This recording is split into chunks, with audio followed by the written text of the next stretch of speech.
हाय, आप सभी लोगों को मेरा नमस्कार। हम लोगों ने पिछले वीडियो में पृथ्वी, उसकी आकृति एवं गतियाँ, इसको हम लोगों ने कवर किया था, यानी कि कुछ चीज़ों को कवर किया था और हम लोगों ने तय किया था कि हम लोग अब अक्षांश और देशांतर, इस वीडियो में मुख्यतः हम अक्षांश के बारे में चर्चा करेंगे, क्योंकि अक्षांश ही लंबा खींचेगा तो फिर देशांतर के लिए फिर अलग से वीडियो लाएंगे।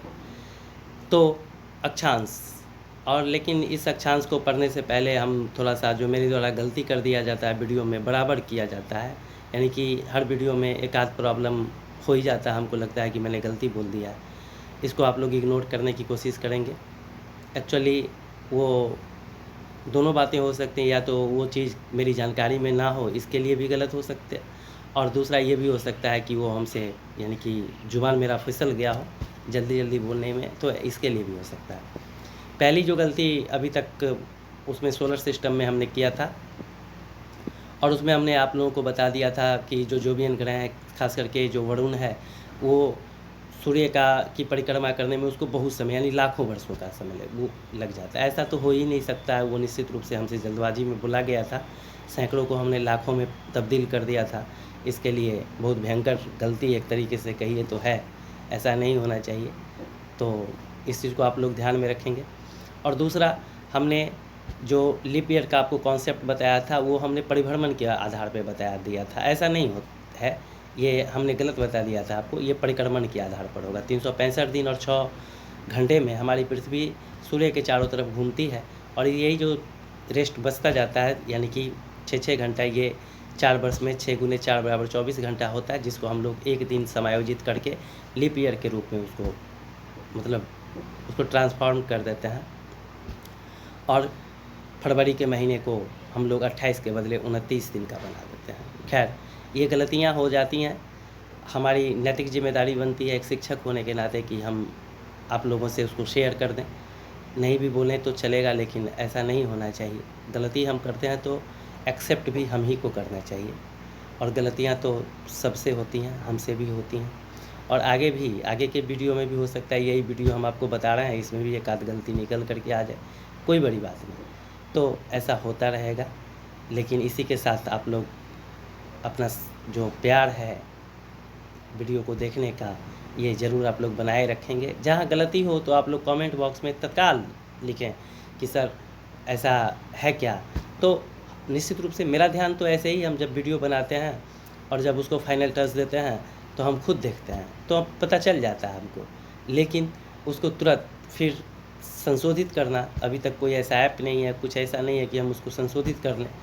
और दूसरी बात कि जो 15 मिनट, 16 मिनट या 20 मिनट का जो वीडियो होता है, बहुत परिश्रम से हम बनाते हैं, क्योंकि हम घर में बनाते हैं, बराबर हल्ला गुल्ला इधर उधर होते रहता है, तो बहुत दिक्कतें होती हैं, लेकिन हम फिर भी चाहते हैं कि हम वीडियो को कंटिन्यू रखें। तो इसके लिए आप लोग उसको देखें, तो निश्चित रूप से हम वीडियो को डिलीट नहीं कर पाते हैं, उसी वीडियो को हम डाल भी देते हैं। तो एक आध गलती रहती है, हम समझते हैं कि बच्चे समझेंगे और उस चीज़ को फिर आगे कर लेंगे, तो ठीक है। आज हम लोग अक्षांश को करेंगे, मुख्यतः अक्षांश को ही करेंगे। इसको अंग्रेजी में लैटिट्यूड कहा जाता है। अक्षांश 2 शब्द से मिलकर के बना है, अक्ष जोड़ अंश, अक्ष जोड़ अंश। ये अक्ष क्या है, पहले इसको हम लोग जान लें कि अक्ष किसको कहते हैं। अक्ष पृथ्वी है, और पृथ्वी का जो दक्षिणी ध्रुव है और उत्तरी ध्रुव है, यानी कि उत्तरी ध्रुव है और दक्षिणी ध्रुव है, इसको जो मिलाने वाली काल्पनिक रेखा है, इसको जो मिलाने वाली काल्पनिक रेखा है, इसको हम लोग अक्ष कहते हैं, और इसी पर पृथ्वी अपने चारों तरफ घूमा करती है, तो ये है अक्ष। और अंश, अंश का मतलब जब उसको हम कोण में मापते हैं तो इसको हम लोग अक्ष जोड़ अंश, अक्षांश कहते हैं। सिंपल वे में अक्षांश पृथ्वी के दोनों तरफ, उत्तर की तरफ और दक्षिण की तरफ, भूमध्य रेखा से या इक्वेटर से या विषुवत रेखा से जो दोनों तरफ की जो ली गई जो कोणीय दूरी होती है, किसी स्थान विशेष की जो कोणीय दूरी होती है, इसको हम लोग अक्षांश कहते हैं, इसको हम लोग अक्षांश कहते हैं। जैसे हमारा जो भारत है, ये 8 डिग्री 4 मिनट से 37 डिग्री 6 मिनट के बीच में है। जैसे कि आप 8 डिग्री 4 मिनट को देखेंगे तो, और उत्तर में है, उत्तरी गोलार्ध में है। यहाँ पर मैं मुख्यतः आपको ये ध्यान में रखना है कि उत्तरी गोलार्ध और दक्षिणी गोलार्ध। तो इस चीज़ को हम लोग पूरा का पूरा जहाँ तक इसका जो कॉन्सेप्ट है उसको लेकर के इसी वीडियो में हम लोग इसको लेकर के चलेंगे, ताकि आगे कोई दिक्कत ना हो, क्योंकि ये पूरा कॉन्सेप्चुअल ही है। अब जो हम लोग को मुख्यतः समझना है, अब उस चीज़ पर हम लोग अपना ध्यान केंद्रित करेंगे। हमने आपको बताया था कि पृथ्वी की आकृति गोलाकार है या नहीं है। हमको मान के चलना है कि पृथ्वी की आकृति गोलाकार है, और इस पृथ्वी को एक इमेजिनरी लाइन के द्वारा डिवाइड किया गया है, आधा आधा में डिवाइड किया गया है, आधा ऊपर और आधा नीचे। यानी कि ऊपर वाले पार्ट को उत्तरी गोलार्ध कहते हैं और नीचे वाले पार्ट को दक्षिणी गोलार्ध कहते हैं। उत्तरी गोलार्ध के लिए भी उतना ही जगह है जितना कि दक्षिणी गोलार्ध के लिए, और दक्षिणी गोलार्ध के लिए भी उतना ही जगह है जितना कि उत्तरी गोलार्ध के लिए। दोनों के बीच में जगह में कोई अंतर नहीं है, सीधा है कि इसको आधा आधा, यानी कि पूरा एक मान लीजिए सर्किल है और सर्किल को हाफ किया गया है, तो हाफ किया गया है तो दोनों तरफ सेम होगा। तो इस चीज़ को समझ कर मतलब यहाँ पर में हम लोगों को देख करके चलना। अब जो अक्षांश है, यानी कि जो पृथ्वी है और भूमध्य रेखा से ऊपर की तरफ 0 डिग्री से हम लोग स्टार्ट करते हैं, और जो हमारा पोलर होता है यानी कि ध्रुव होता है, उत्तरी ध्रुव पर 90 डिग्री तक जाएगा, और फिर 0 डिग्री से ये जो आएगा ये नीचे तक 90 डिग्री तक आएगा, यानी कि 90 डिग्री ऊपर उत्तर तक भी जाएगा और 90 डिग्री नीचे जो हमारा ध्रुव है, दक्षिणी ध्रुव है, वहाँ तक भी आएगा। तो इसको भी हम लोग समझ करके चल रहे हैं अभी। अब जो अक्षांश होता है, जो अक्षांश रेखाएं खींची जाती हैं, इसका मतलब क्या होता है? ये मुख्यतः जो इसको यानी कि पढ़ने का जो मतलब होता है कि स्टूडेंट के तौर पे, इससे हम लोग यानी कि हमारा देश या कोई भी जगह, कोई भी देश, कोई भी जगह किस जलवायु के अंतर्गत है, वहाँ पर में जो तापक्रम है उसकी क्या स्थिति है, वहाँ पर में गर्मी ज़्यादा पड़ता है, वहाँ ठंडा ज़्यादा पड़ता है, या वहाँ पर में बर्फ़ से ढका हुआ क्षेत्र होगा। तो इसका जो अंदाज़ा लगाया जाता है या इसके बारे में जो जानकारी इकट्ठा की जाती है, ये आपका अक्षांश के माध्यम से ही किया जाता है। इसके लिए आपका अक्षांश ही रिस्पॉन्सिबल। अब हम लोग इसको देखेंगे कि ये कैसे होता है। जो आप भूमध्य रेखा जिसको यानी कि जिसके सहारे हम लोग डिवाइड करते हैं धरती को, उसके ऊपर जैसे जैसे हम लोग आगे बढ़ेंगे, जब 23.5 डिग्री पर आते हैं, जब 23.5 डिग्री पर आते हैं, यानी कि 23.5 डिग्री उत्तर की तरफ जाते हैं, तो उसको हम लोग कर्क रेखा कहते हैं। इसको हम लोग कर्क रेखा कहते हैं। क्या कहते हैं? कर्क रेखा। और भूमध्य रेखा पर और हम पिछले क्लास में भी हम लोगों ने डिस्कस किया था कि भूमध्य रेखा पर सूर्य जो है पूरा लंबवत चमकता है, वहाँ पर में उसका सर्वाधिक ताप वहाँ पर में उसको उस जगह को प्राप्त होता है, जिससे कि वहाँ की जो जलवायु होती है वो पूरी गर्म होती है, और इसके कारण वहाँ पर में बरसात भी काफ़ी अधिक होती है, जिसको हम लोग भूमध्य रेखीय क्षेत्र के नाम से जानते हैं। निश्चित रूप से वहाँ पर में गर्मी बहुत होगी। तो इस इतना का जो क्षेत्र है, इसको हम लोग उष्ण क्षेत्र के नाम से जानते हैं। इसको हम लोग उष्ण क्षेत्र के नाम से जानते हैं, या ट्रॉपिकल जोन के नाम से जानते हैं, या फिर इसी को टॉरिड जोन भी कहा जाता है।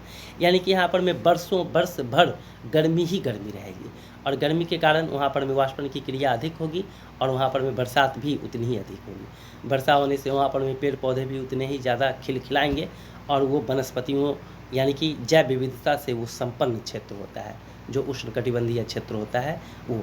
इसके आगे जब आप जाएंगे 23.5 डिग्री से ऊपर 66.5 डिग्री तक, 23.5 डिग्री से 66.5 डिग्री तक, और 66.5 डिग्री का जो ये कोण यहाँ पर में पृथ्वी बनाती है, इसको हम लोग आर्कटिक वृत्त के नाम से जानते हैं, या आर्कटिक सर्किल के नाम से जानते हैं। आर्कटिक वृत्त या आर्कटिक सर्किल के नाम से जानते हैं। और इस दोनों के बीच का जो क्षेत्र होता है, इसको हम लोग शीतोष्ण क्षेत्र के नाम से जानते हैं। अंग्रेजी में इसको हम लोग टेम्परेट जोन कहते हैं। यहाँ पर में क्या होता है कि जो सूर्य की किरणें होती हैं वो लंबवत नहीं पड़ करके तिरछी प्राप्त होती हैं, जिसके कारण वहाँ पर में गर्मी का भी आभास होता है और ठंडक का भी आभास होता है। इसीलिए इसको हम लोग शीतोष्ण क्षेत्र के नाम से जानते हैं। जब आप इसके ऊपर जाएंगे यानी कि 90 डिग्री तक, 66.5 डिग्री यानी आर्कटिक जो सर्किल है, और इसके ऊपर जब आप 90 डिग्री तक जाएंगे तो ये फ्रीज जोन होता है।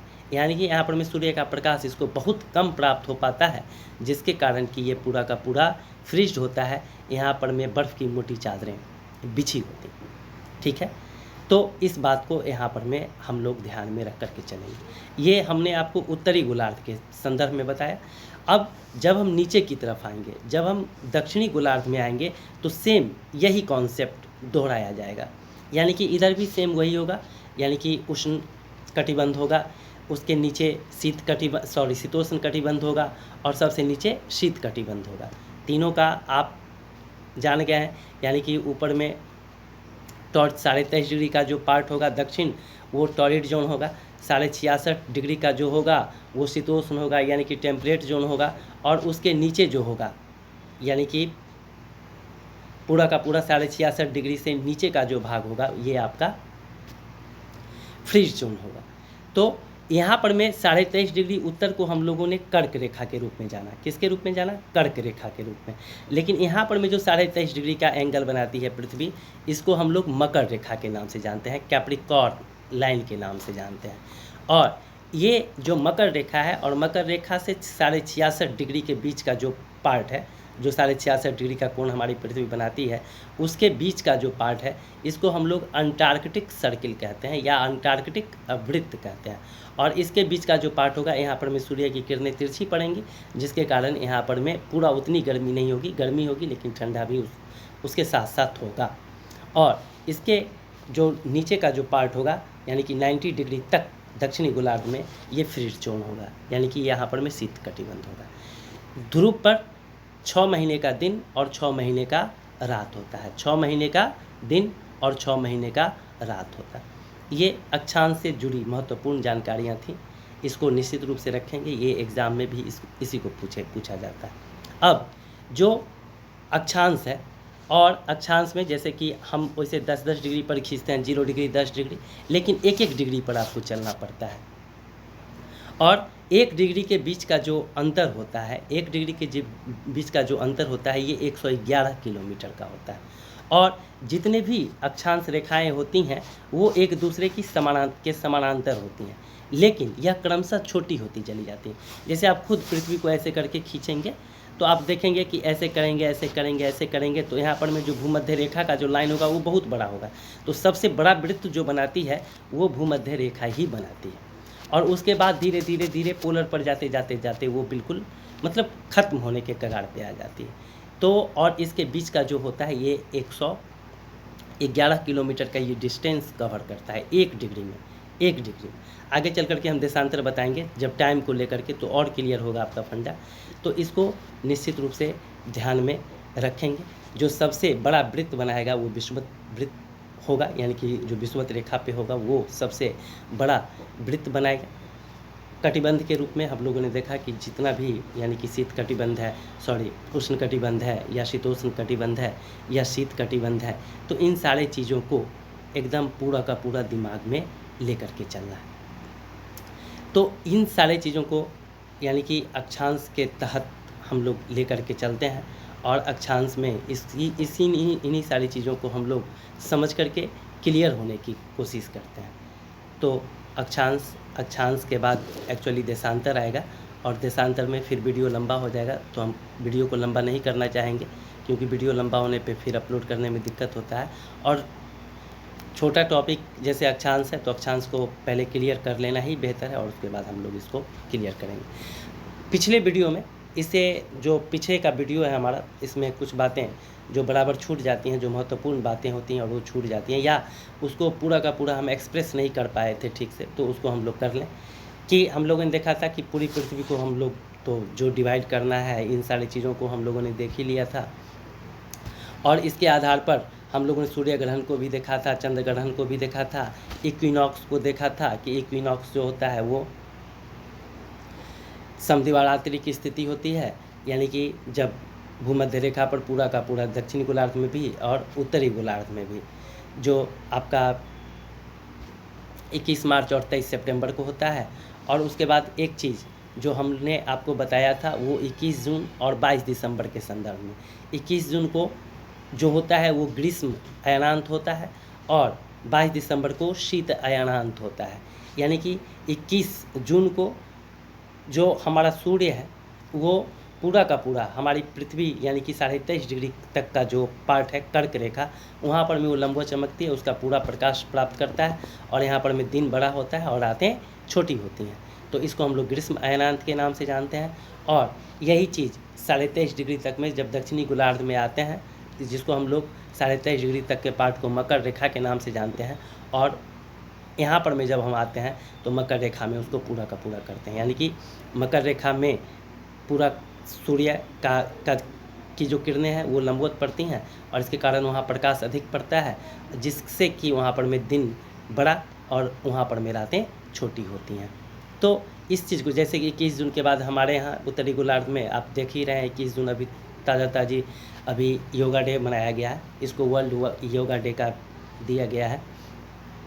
पूरा का पूरा इसको भारत सरकार के द्वारा या हमारे लोगों के द्वारा भी राष्ट्रीय स्वाभिमान को आगे बढ़ाने के लिए इसका यूज किया जा रहा है। तो ये वही कारण है 21 जून, यानी कि 21 जून को ऐसा सूर्य की स्थिति के कारण या हमारी पृथ्वी की स्थिति के कारण होता है।